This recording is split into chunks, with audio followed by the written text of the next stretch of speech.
Good morning. My name is Hooman Shayani, and I'm a research manager and AI scientist at Autodesk AI Lab. By 2050, there will be 10 billion of us on the planet. 400,000 people are joining the middle class each day. 2/3 of us will live in cities. That means we need to build 3,600 buildings a day. We have to do more with less resources.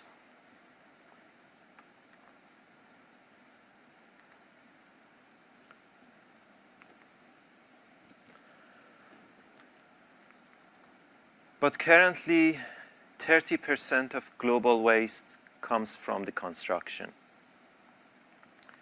And 70% of the spare parts we make are never used. But we can do better with AI.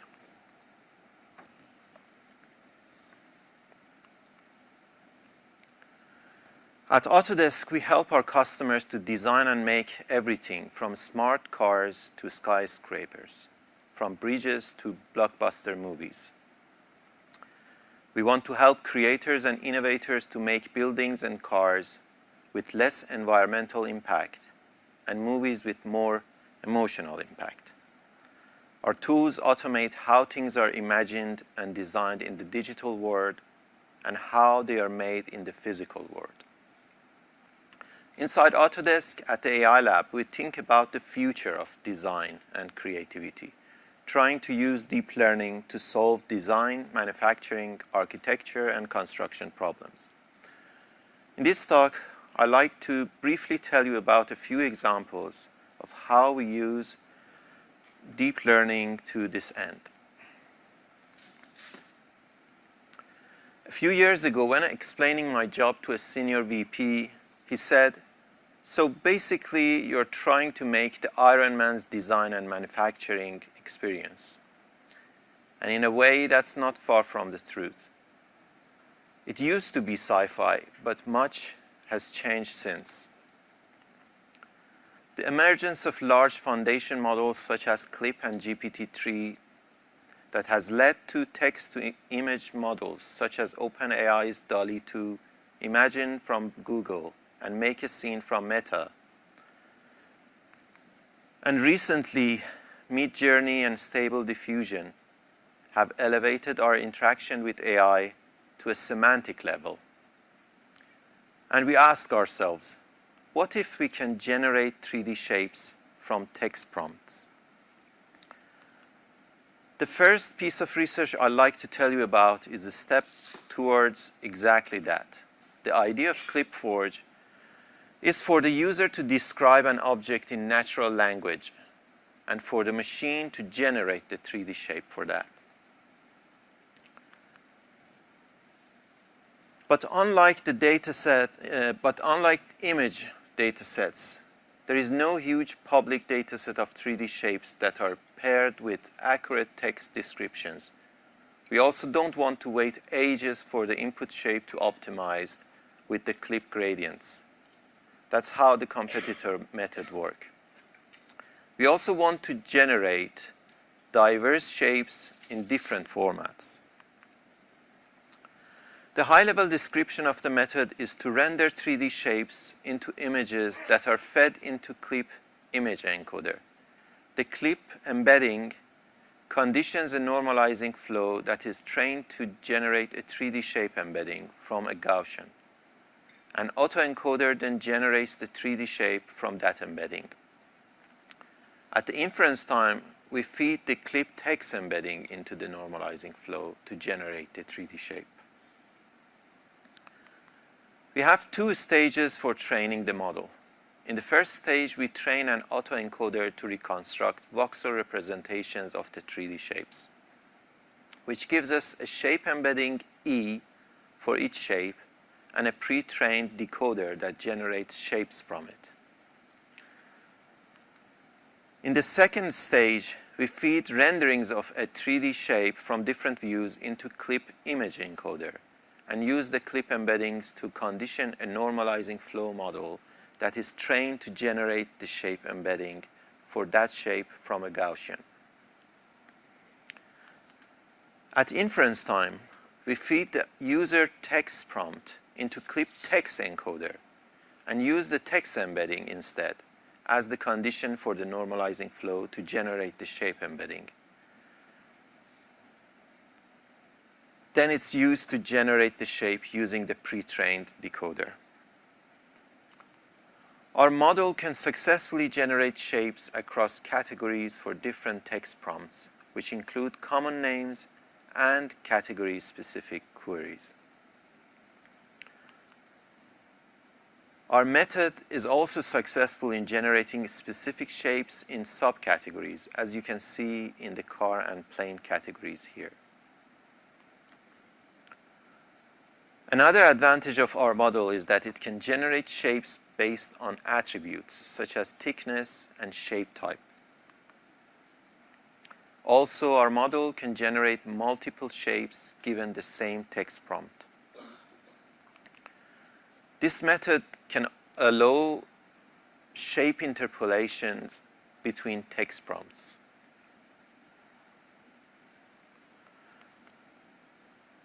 The next research I'd like to tell you about is in the field of architecture that we did in collaboration with Obayashi Corporation on volumetric design of buildings.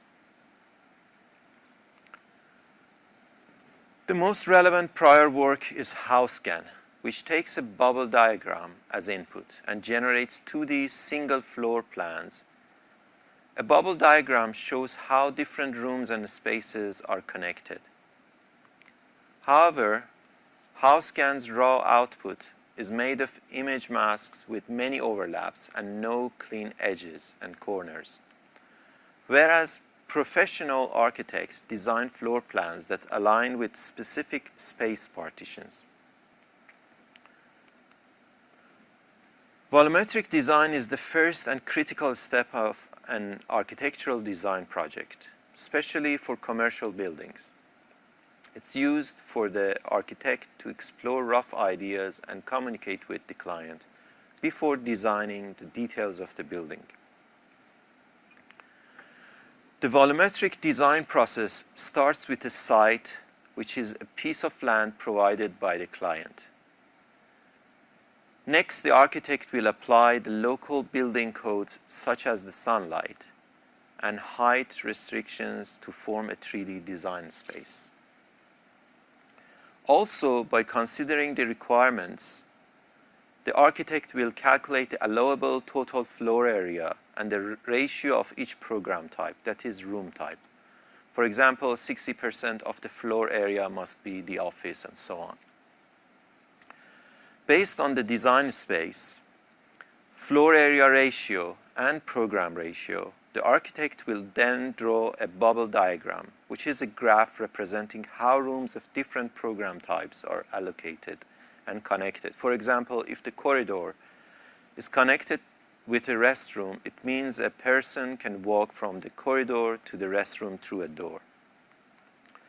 To further regulate the design space, the architect will also create space partitions on the site.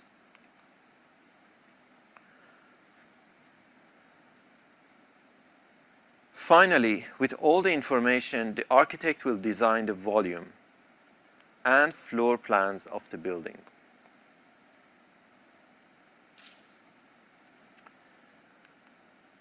Here is a simple demo to show how building GAN works. The architect can first fill in the site information, define the space partitions, create the bubble diagram by drawing nodes and edges to illustrate their design idea, and finally generate the volumetric designs.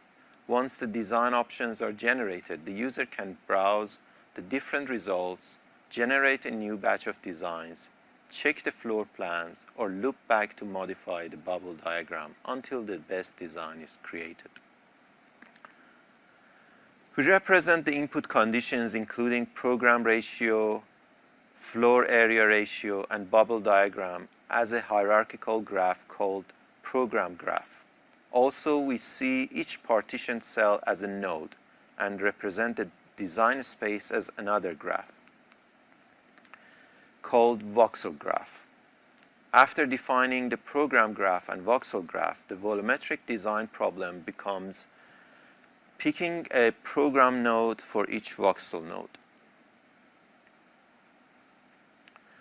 To do so, our model first does message passing on the program graph and then does message passing on the voxel graph. We use the cross-modal pointer module to bridge the program and voxel graphs and compute the probability over a dynamic set of program nodes for each voxel. The output is then evaluated by a discriminator looking at both the per building and per story information. Since there is no publicly available dataset, we designed a heuristic generator based on the knowledge and rules provided by the professional architects and then generated a synthetic dataset. Our results outperform HouseGAN both on the FID score and connectivity accuracy. Qualitatively, we can also see building GAN generates valid volumes where HouseGAN suffers from interstory and cross-story misalignments. To generate variations, given the same program graph, building GAN can either sample from the noise vector Z or uses different voxel graphs by changing the space partitioning. To further evaluate the results, we also conducted user study, where professional architects are asked to compare randomly sampled pairs of volumetric designs. The results show that most architects chose building GAN over house GAN results, and they often got confused choosing between building GAN and the ground truth. Our case study also shows that an architect can quickly get a satisfying volumetric design, fix minor defects, and complete the detailed design. As the third example, I'd like to tell you about another research called UNIST. UNIST is a model built on neural implicit representation of 2D and 3D shapes. It can learn to do both style-preserving content alteration and content-preserving style transfer between two unpaired domain of shapes. Unpaired image-to-image translation has been extensively studied in computer vision. It's now possible to translate images to target domains with realistic details. But when it comes to 3D shape translation with unpaired datasets, the quality of the results is low due to the point cloud representation used in the prior state-of-the-art.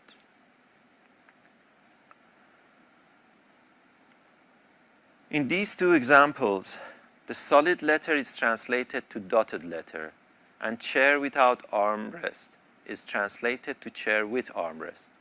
Logan, the previous state-of-the-art model, is not able to generate the clean, sharp boundary and topological changes that implicit representation in UNIST provides. Here, the first stage of training is shown on the top half. Using the 2D image or voxel representation of the 3D shape as input, we use an autoencoder to encode the input from both domains into a common latent space. But instead of a single latent vector, we generate a position-aware latent grid. For each point in space, we evaluate the grid using bilinear interpolation and then pass the resulting latent code to the implicit decoder that outputs the inside-outside prediction for that point. This autoencoder is trained using a reconstruction loss. In the second stage, we use the pre-trained encoder on both source and target domains to obtain the latent grids. Then a generator is responsible to translate all latent grids into target domain. For the inputs from the target domain, we expect no changes. That is enforced using a feature preservation loss. For the inputs from the source domain that need to be translated to target domain, we apply an adversarial loss using a discriminator. The pre-trained decoder is then used to generate the translated shapes as before. Here are some animations showing the translation from chair to table, chair with armrest to without armrest, and long to short and vice versa.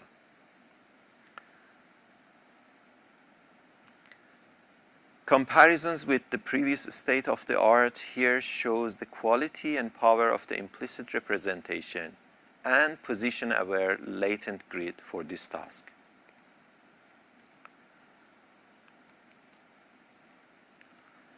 Time allowing, I'd like to very briefly mention another work of my colleagues called Joinable. The problem is that real-world objects are made of hundreds or thousands of parts assembled. Putting these parts together in CAD is critical, but it's a very tedious process that takes a third of users' time. For example, in this pump assembly, the designer has to manually select and precisely position multiple individual parts again and again, very time-consuming and error-prone. The gist of the problem is to find the correct rotation and translation for assembly of two parts without the knowledge of the parts. Our proposed model is trained and validated on a dataset of assemblies publicly released by Autodesk AI Lab. To understand the model, you need to know about the data structure of the CAD objects. It's better that I invite you to read the details of the model architecture. It basically finds the matching edges and faces in CAD parts and predicts the rotation and translation that is required for the correct assembly. Our experiments show that Joinable performs almost as good as humans and much better than other methods. In future, we like to work on multi-part assemblies and top-down approaches that also accounts for the context in the prediction.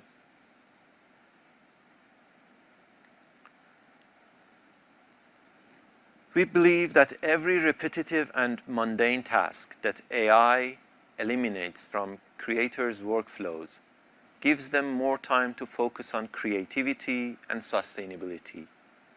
And every new inspiration we can provide with AI gives them more freedom to consider better options for a better future. Thank you.